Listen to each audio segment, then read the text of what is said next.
ఉద్దేశం ఏంటంటే ఈ ప్రాంతంలో చాలా పెద్ద ఎత్తున మంచి మార్కెట్ వస్తుంది, ఇక్కడ మంచి బిజినెస్ జరుగుతుంది, ఈ ప్రాంతంలో ఉన్న వాళ్ళందరూ సెటిల్ అయిపోతారు అని రెండు రకాల ఆలోచనలు చేసి కేసీఆర్ గారు అక్కడ ఉన్న వాళ్ళకి చుట్టుపక్కల ఉన్న వాళ్ళకి అందరికి మంచిగా వైద్య సౌకర్యం కల్పించవచ్చు, అట్లాగే ఈ మార్కెట్ కూడా మంచిగా ఏర్పాటు చేయొచ్చు అనే ఆలోచనతో ఆ రోజు తీసుకున్న నిర్ణయంతో ఈరోజు రేవంత్ రెడ్డి గారు ప్రభుత్వం కాంగ్రెస్ ప్రభుత్వం వచ్చిన తర్వాత ఇక్కడున్న మార్కెట్ను షిఫ్ట్ చేసి ఎక్కడో గుట్టలలో ఇస్తామని చెప్పి మార్చి ఇచ్చున్నారు. గందరగోళాన్ని సృష్టించే ప్రయత్నం ఈ ప్రభుత్వం చేస్తూ ఉంది. ఎక్కడ ఏ భూమి ఉన్నా దాని వెనకాల ఒక వ్యాపార ధోరణితోనే పనిచేస్తూ ఉంది ప్రభుత్వం తప్పిస్తే ప్రజలకు మేలు జరగాలని ఆలోచన చేయట్లేదు అనేది వాస్తవం.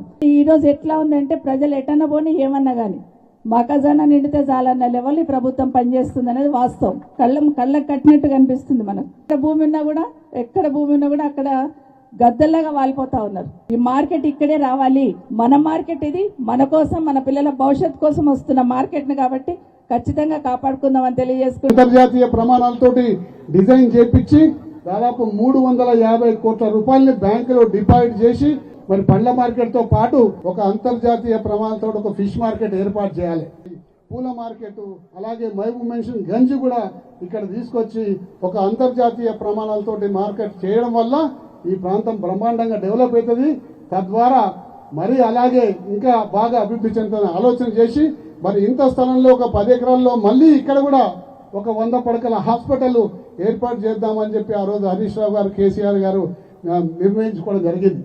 100 పడకల హాస్పిటల్ ఇక్కడ ఏర్పాటు చేస్తే ఈ చుట్టుపక్కల ఉన్న ప్రాంతంలో ఈ యొక్క మార్కెట్లు ఏర్పాటు చేసిన కొన్ని వేల మంది ఇక్కడికి రాకపోకలు రైతులు సాగిస్తుంటారు. కాబట్టి ఇక్కడ నివసిస్తున్న కోయడా ప్రజలకు కానీ పెద్దంబర్పేట ప్రజలకు కానీ మరి చుట్టుపక్కల ఉన్న గ్రామాల ప్రజలకు కానీ మరి ఇక్కడికి వచ్చే రైతులకు కానీ అందరు కూడా ఈ హాస్పిటల్ కూడా ఉపయోగపడుతుందని చెప్పి ఒక రాబోయే కాలానికి ఒక బ్రహ్మాండమైన ఆలోచన చేసి ఈ మార్కెట్ స్థలాన్ని ఇక్కడ ఏర్పాటు చేసింది.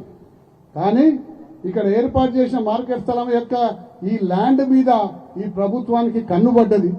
20 కోట్లు 10 నుంచి 20 కోట్ల రూపాయల ఇలా ఇక్కడ ధర వలుకుతుంది.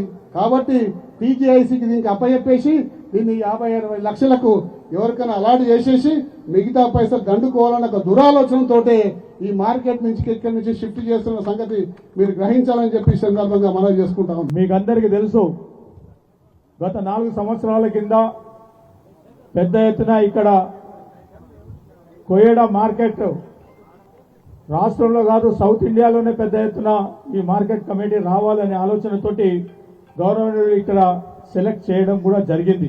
అక్కడ నుంచి ఇవాళ 2.5 సంవత్సరాలు అయితా ఉంది. దీనికి కార్యరూపం లేదు, ఏ ఆలోచనలు లేవు, ఎక్కడ కూడా వేసిన గొంగడి అక్కడే ఉన్నది. దొంగ వాగ్దానాలు ఇచ్చి ఇవాళ అధికారంలోకి వచ్చినటువంటి సందర్భం అని చెప్పి కూడా తెలియజేస్తా ఉన్నా. కాబట్టి ఇవాళ ఈయన లబ్ధి కోసమే ఈయన మార్కెట్ కమిటీ రావద్దనే ఆలోచన ఇవాళ చేస్తున్నాడని చెప్పి కూడా ఈ సందర్భంలో మనవి చేస్తా ఉన్నా. కాబట్టి ఎట్టి పరిస్థితుల్లో ప్రభుత్వాన్ని దీన్ని నిలదీసి ఖచ్చితంగా 170 ఎకరాలు ఇక్కడ ఫుడ్ మార్కెట్ రావాల్సిందే.